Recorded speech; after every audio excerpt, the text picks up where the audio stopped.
Uh, the episode 16. Nasa episode 16 na tayo. Today, October 4 sa Philippines. It's the feast day of one of my favorite persons in history. One of my most favorite saints. No? Dalawa talaga yung, well actually tatlo. Ang pinaka-favorite ko, siyempre Saint Thomas Aquinas, Saint Augustine, at saka Saint Francis. Saint Francis of Assisi. Ito ngayon, today is his feast day, no? October 4, no? Ba't ko ba nagustuhan si Saint Francis? Hindi ko na maalala pero I think I've read his life story, yung how he would talk to the birds, and may alaga daw siyang mga hayop, no? And he would call the brother sun, and then sister moon, yan, no? Yun, marami talaga akong memories kay Saint Francis of Assisi. And yun, how he called yung kanyang ideal, no, si Lady Poverty. I think there was even a time when tried to copy that and replace her with Lady Charity. Parang ganun. Mahirap pala talaga na i-emulate mo yung very holy person. There was a time that I was siguro trying to copy the saints, and yun, maraming nagsasabi, nagsusulat, no, contrary to it, don't copy a holy person kasi you'll end up always falling short of it. Rather, just follow what they are following. Parang ganon. They're leading you to somewhere. So, you're not following the holy person. You're following what he is following. Something like that. And I think Buddha also said the same. And I think all the mystics have said the same. And hindi ko yun siguro naintindihan enough. But anyway, Saint Francis was one of those saints na talagang mataas ang nating respect, no? And I think ang ini-imagine ko sa kanya talaga doon is yung paano siya, kasi mayaman siya, diba? And then eventually he emptied himself. Parang si Buddha rin, no? Emptied himself. I think si Saint Francis talagang tinake niya into heart yung sinabi ni Jesus Christ na, if you want to follow me, empty yourself, parang sell everything, give it to the poor, and then follow me. Talagang ginawa talaga yan. I think in the end, wala siyang ibang pag-aari kundi parang isang feeding lang na talagang madumi pa or something, tapos parang worn out sandals, parang pati nga yung habit niya sira-sira na, pinahiram na lang siya sa kanyang deathbed para maging naman siya, no, maging presentable. And then also parang parang maliit na higaan ba or something, parang ganun yung nabasa ko sa kanya. Of course, I've not searched it or something like that. Syempre associated din sa kanya maigi si kanyang alos counterpart, si Saint Dominic. Pareho sila kasing nag-create ng dalawang order na famous, no, Franciscan saka yung Dominican. And then pareho yung, diba, yung tinatawag na mendicant order na nanamalimos before. Of course, later on, naging mayayaman yung mga order na yan, no. I think kahit mismo si Saint Dominic nagalit when he visited yung kanyang mga disciples after, kanyang mga followers. Nakita niya na medyo hindi sila sumunod dun sa original, no, na plano talaga na you would live in poverty. Ganon din si Saint Francis, no.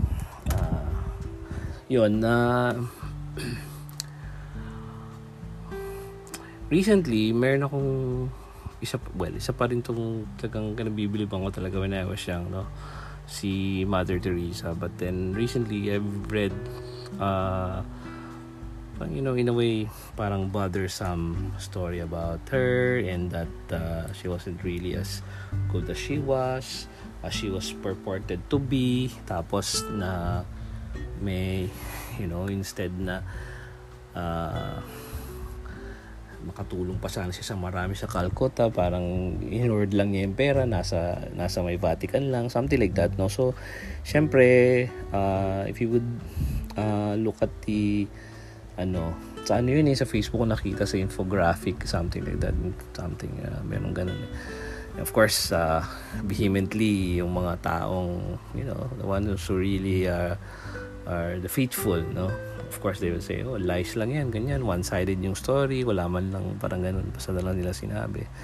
And I'm always, syempre naman, no, hindi ka naman talaga maniniwala kaagad, no. Pero it's usually bothersome for me, lalo na kasi ako, I used to believe in everything that the church said, and walang question yun, talagang, ano man sinabi niya, yun talaga yan, no? And of course, after reading a lot of din naman on the other side, stories from the other side, para makita mo na there's always two sides of the story, and it's always bothersome syempre to hear na yung mga taong kina-idolan mo, no, parang mayroong something na negative sa kanila. Pero come to think of it, tayo rin naman, no? May mga may mga bagay tayong secret na hindi natin sinasabi sa mga tao, and it's our own, parang chess game with the Lord. It's just you and the Lord who knows, whatever our weakness and shortcomings are. And parang ngayon, no, as I was about to talk about Saint Francis, I had to look pa, no, sa Google or something. And then, of course, I found this, no. Sabi ko, well, heck, why would I look for yung mga bagay na, from the other side, na baka mamaya, meron pang story about Saint Francis na eventually, hindi ko man lang tiningnan or something. Pero what the heck, I mean, just focus on the positive, for example, if I were to talk about my father, he was a good father, but then marami din siyang mga negative things na pinagagawa, sabi dati, right? Alam nga namang pag-usapan pa natin yan dito, he's gone, and he's my father, I love him to bits, and he made me who I am, took care of the family and all that. Parang ganun din naman to eh. Why would you talk, something bad about somebody who's, led a wonderful life? Para sa akin kasi, and I think I've read that somewhere, na parang sa mga saints, among the saints, parang siya talaga yung talagang followed closely what Jesus Christ did, foxes have holes, di ba? Sabi ni Jesus Christ, but the Son of Man doesn't know where he would lay his head on, no? Siya talagang ginawa din niya yun, no? Talagang he emptied himself. He was a very, he came from a rich family, and yet he did that, no? Kaya nga na siguro nabilib ako sa kanya, Parang hirap kasing gawin nun, lalo na sa time talaga na yun, no? Na talagang it's not just the comforts of their home, eh. Ito yung tipong hindi ka nagli-live dangerously, hindi ka pupunta sa mga, 'di ba? Mahirap paglakad kaya sa mga dati, no? Kasi pwede kang mapatay, ganyan, pwede kang matambangan or something. And yun, no? Bakit may pagpapalit yung buhay na yun sa, buhay na marangya ka, nasa palasyo ka, whatever.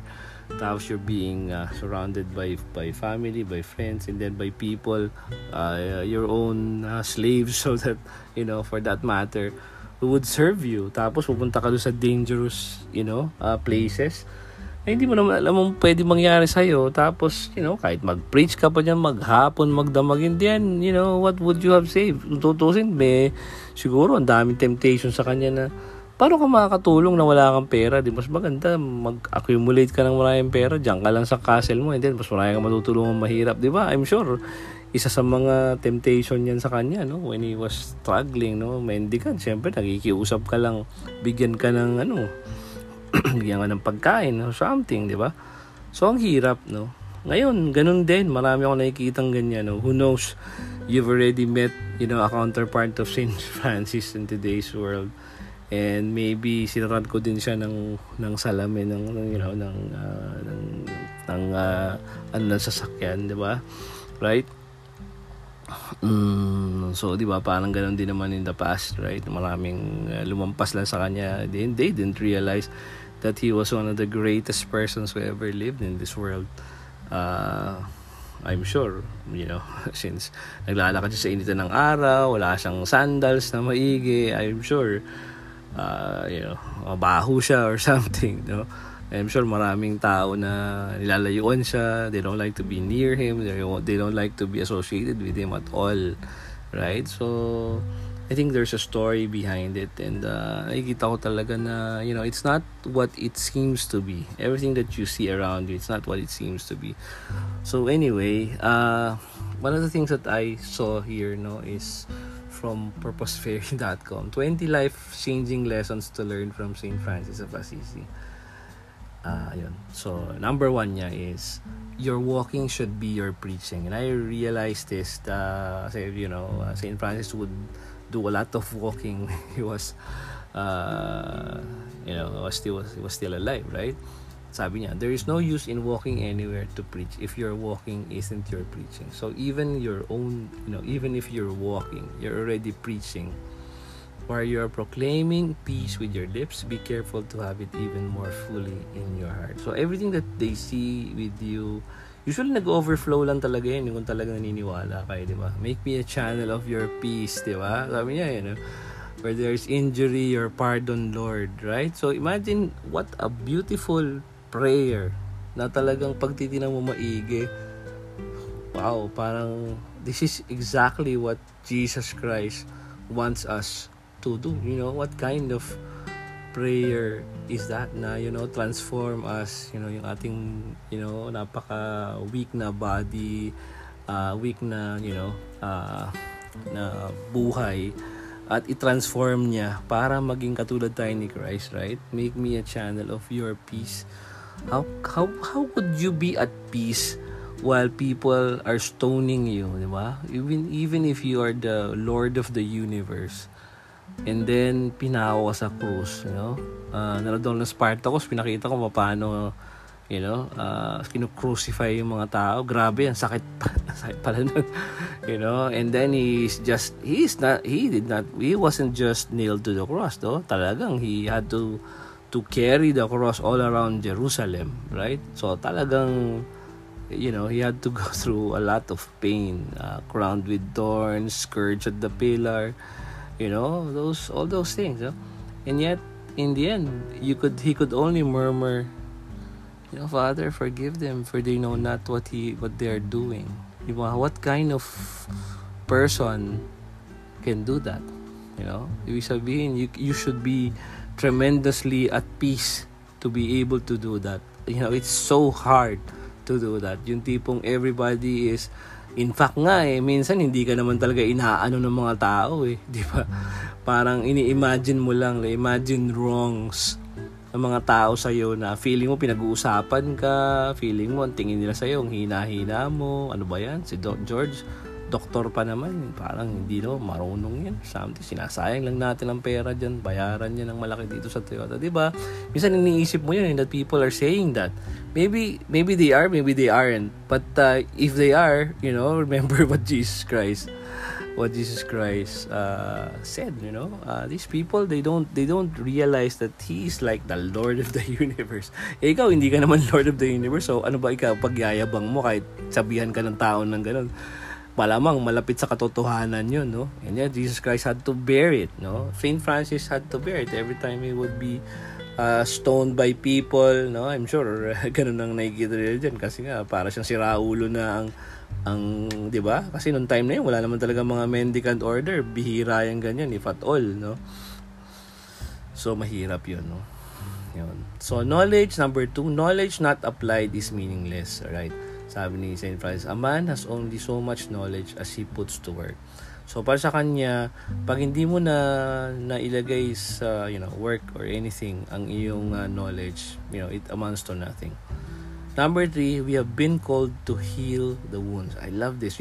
It's the first time that I'm reading this. So as I read it, the more I'm touched, by what I read, because it's the first time that I'm reading this. We have been called to heal wounds. Parang may connection yun sa sinasabi ko na we are like, angels that are called to heal each other's broken wings. Diba? Parang ganun din to eh. We have been called to heal wounds, to unite what has fallen apart, and to bring home those who have lost their way. Wow, what beautiful words. To bring home those who have lost their way. Wow, diba? Sabi nga, siya ba yun? No? Si Sir Francis ba nagsabi nun na when I was in the Legion of Mary, lagi siya sabi nila doon na, sometimes you always just go to the good people, the ones who are good, and forget those who are not good. But remember, sabi niya, don't let go of those people who are sinners. No, sabi nila, no. Of course, they don't mean it like, ikaw sinner. Hindi naman ganun. Maybe they do, but I look at it from a different angle. So parang wag niyong papabayaan o wag niyong iiwasan yung mga sinful people because Christ is still being crucified there. Parang ganon, yun ang idea niya na parang wag niyong pabayaan niya because Christ is still being crucified in that person. Kumaga parang ito yun to bring home those who have lost their way, right? Number 4, patience and humility banish all worry and anger. Tama naman to, no? In fact, pag nag-worry ka, ano kayo iniisip ng mga tao sa akin, di ba? Parang ganun yung iniisip mo eh. Pero if you will only apply patience and humility, it will banish all. Ibig sabihin, mawawala lahat yan eh. It will remove all worry and anger. Sabi ni St. Francis, where there is charity and wisdom, there is neither fear nor ignorance. Kung merong pagmamahal at merong wisdom through knowledge, whatever, no, a heavenly wisdom, heavenly knowledge, there's neither fear, walang takot, at walang ignorance, no. Where there is patience and humility, there is neither anger nor worry. Number 5, all saints have a past, all sinners have a future. Wow, my God, I should have read this in the beginning. This is exactly what I needed to hear, diba, kanina. All saints have a past, don't think na porke saint ka, ano ka na lang, no? Magaling kang tao, and then, diba? All saints have a past, but sinners, if you call yourself a sinner, then there's always a hope for you. There's always something that's hopeful about you, diba? I have been all things unholy. If God can work through me, He can work through anyone. Imagine St. Francis saying that. Of course, if He is unholy, ano pa tayo lahat, no? So ibig sabihin, ang point niya doon is nagawa niya nga akong i-save di kaya niya rin kayong save. Parang gano'n ang point niya. So, diba? We should seek, number 6, we should seek not so much to pray but to become a prayer. Parang ito yung we should seek so much to not to understand, to be understood, but to understand. Ito, mas ano pa to, mas malalim. We should seek not so much to pray but to become a prayer. Wala na siyang explanation dito But imagine, hindi lang basta pray, but to become a prayer. Parang kay Saint, no? Parang kay Mohandas Gandhi, ang sinabi niya let your life be your mission. Parang ganun or let your life be your prayer. Parang ganun yata, no? I forgot the exact words. Pero ganun, no? Diba? Yung buong buhay mo is a prayer. Number 7, keep a clear eye towards life end. Well, talaga naman, totoo naman yan Keep a clear eye towards life's end. Do not forget your purpose and destiny as God's creature. What you are in His sight is what you are and nothing more. Diba? Remember that when you leave this earth, you can take nothing that you have received. Totoo naman, diba? Wala naman tayo talagang dadala Lahat yan, iwanan natin. But only what you have given. Wow. When you leave the earth, you can take nothing that you have received, but only what you have given. Ang lalim nun tindi nun So, kumbaga, pag iniwan mo ang earth, no? Iniwan mo ang mundong ito, wala ka namang makukuha kundi wala kang makukuha na na-receive mo, na nakuha mo. 'Di ba? Ang makukuha mo, yung ibinigay mo. 'Di ba? A full heart enriched by honest service, love, sacrifice, and courage. So in a way, parang you get what you give, right? So you have to give, and that's it. No, men lose all the material things they leave behind them in this world, but they carry with them the reward of their charity and the alms they give. All right.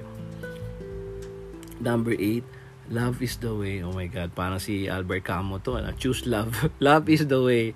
Blessed is the servant. I'm sure it's a different kind of understanding, no, getting it from Saint Francis. Love is the way. Blessed is the servant. Number 8, no, who loves his brother as much when he is sick and useless as when he is well, and be of service to him. Kumbaga, mahal mo siya hindi dahil sa meron nagagawa sa iyo, 'di ba? O nagiging of service sa iyo, no. Blessed is he who loves his brother as well as he is afar off, as when he is by his side, and who would say nothing behind his back he might not in love say before his face. Kumbaga, ito yung idea mo sa no? Hindi mo lang siya mahal dahil well siya, natutulungan ka, 'di ba? Kundi may sakit man siya o hindi, kahit wala siya sa tabi mo, minsan meron tayong tendency na ganyan, magsalita ng bad things about someone else behind his back, no, o behind her back. Kaya nga si Augustine, ayaw niya yan, 'di ba? So yun. Let's remember this always. Number 9, patience reaps great rewards. My dear son, be patient, because the weaknesses of the body are given to us in this world by God for the salvation of the soul.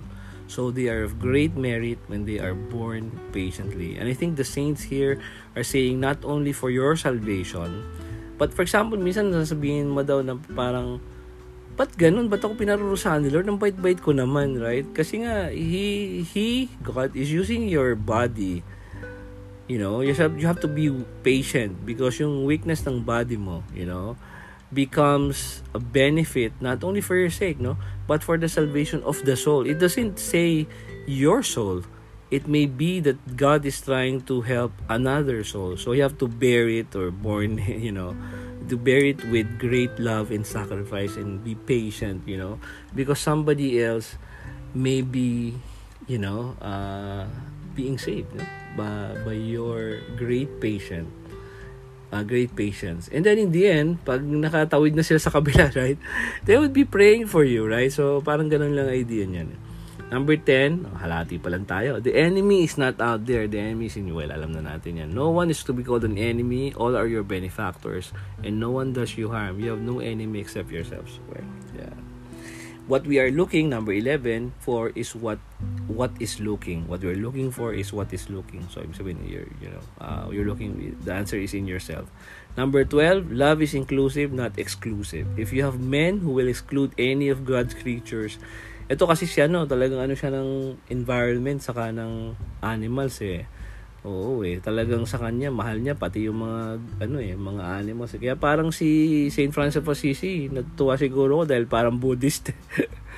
'Di ba? Sabi niya, if you have men who will exclude any of the God's creatures from the shelter of compassion and pity, you will have men who will deal likewise with their fellow men. Kung ikaw daw nakaka-exclude ka ng any of the God's creatures, di I'm sure may mga tao na kaya din nilang gawin yan sa kanilang fellow men. 'Di ba? Parang ganoon. Number 13, start by doing what's necessary. Start by doing what's necessary, then do what is possible, and suddenly you're doing the impossible. Ganda nito Parang motto ng Toyota. Start your impossible. Start by doing what is necessary, and then do what is possible, and then suddenly you're doing the impossible, right? Number 14, light is much more powerful than darkness. Very optimistic. All the darkness in the world cannot extinguish the light of a single candle. I love that, all the darkness in the world cannot extinguish the light of a single candle. Lalo na yung candle na yun, the light is coming from your soul, from your, from the deep recesses of your heart, your spirit, right? Lalo na pag down nang gagaling. A single sunbeam is enough to drive away many shadows. Yeah. Natigilan ako sandali because naalala ko yung sunbeam. Naalala ko si Kurt Cobain, one of my favorite singers, whom I associate myself with, all the angst of my teenage life and my youthful life. Jesus don't want me for a sunbeam, something like that. I think it's a negative song, pero ganun naman talaga ang angst ng teenage life. Pag bata ka pa, ganyan, ang iniisip mo parang you're being picked on by the universe and whoever is in control out there. Pero dito sabi St. Francis, no, single sunbeam is enough to drive away many shadows. So pag i-align mo yung dalawang yon, Jesus don't want me for a sunbeam. Actually, He wants you for a sunbeam, because you being a sunbeam, you are enough to drive away many shadows. Diba? Wow, that's a beautiful quote. Lalo na for me. Sa akin, very personal kasi binaptize ko yung sarili ko as the dream shadow. Parang no one wants you, no one loves you. But a single sunbeam, if you allow God or Jesus to to make you a sunbeam, di ba sabi ko nga Jesus don't want me for a sunbeam. Pero if you allow Him to be His sunbeam, then it is enough. Actually, one sunbeam is enough to drive away many shadows. Ibig sabihin, your darkness, the things that are in you. Thank you for that. I love this saying. Number 15, he who works with his hands in his head and his heart is an artist. Okay. He who works with his hands is a laborer. He who works with his hands in his head is a craftsman. He who works with his hands in his head, in his heart, is an artist. Mayroon palang ganitong saying sa St. Francis. Number 16, sanctify yourself and you will sanctify society. So, start with yourself. Parang start with the man in the mirror. Number 17, just do your best. Parang ng Nike, just do it. The deeds you do may be the only sermon some persons will hear today. Totoo to. Parang if you do your best, people will see you not what you're saying, but what you're doing. The deeds you do, ang mga ginagawa mong mga bagay, minsan yun lang ang sermon na kailangan makita ng ibang tao, na mapapakinggan ng mga ibang tao, 'di ba? Pag nakikita nila that you're leading a good life, and then people will look up at you, and then somehow, if you want to if you want to save the world, you don't need to be a Batman or Superman. You just lead a good life, and let your life be your sermon. Number 18, true progress moves along quietly and persistently. Yan, without notice. Hindi yung nagiging ostentatious kayong nagpapakitang tao ka sa mga tao, para lang makita ka, right? Hindi yun quietly being patient, it's just your own little secret with God. Number 19, malapit na matapos. A cat purring on your lap is more healing than any drug in the world. Talaga, sinabi niya to Anyway, cat purring on your lap is more healing than any drug in the world, as the vibrations you're receiving are pure. Parang totoo ba? Drugs? Sagsalita siya about drugs. Anyway, siguro let's just look at it from the perspective na anong mahilig sa mga hayop, parang ganun. Let nothing disturb your inner peace. By the anxieties and worries of this life, Satan tries to dull man's heart and make a dwelling for himself there. So, kailangan mayroon kang inner peace. Inner peace para talagang may pagka-Buddhist to,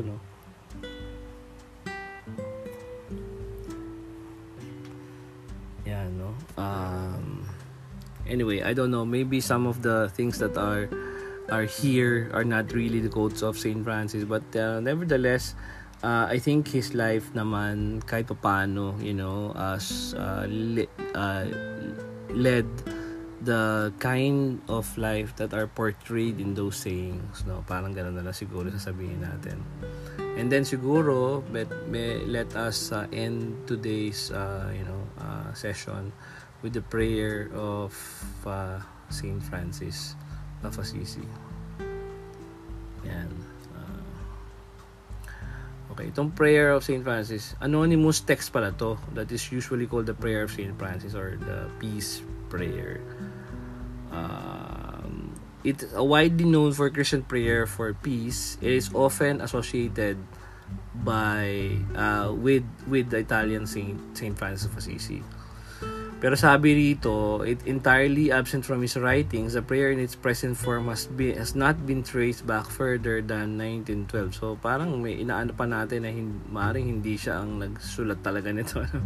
But anyway, if it's associated with Saint Francis, let's tapos French pa pala yung original na 1912. French original. Anyway, eto yun, no. So let's pause and pray the prayer of Saint Francis of Assisi. Lord, make me an instrument of your peace. Where there is hatred, let me bring love. Where there is offense, let me bring pardon. Where there is discord, let me bring union. Where there is error, let me bring truth. Where there is doubt, let me bring faith. Where there is despair, let me bring hope. Where there is darkness, let me bring your light. Where there is sadness, let me bring joy.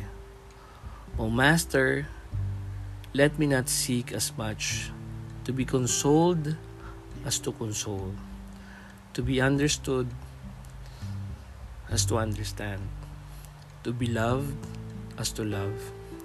For it is in giving that one receives, it is in self-forgetting that one finds, it is in pardoning that one is pardoned. It is in dying that one is raised to eternal life. Saint Francis of Assisi, pray for us.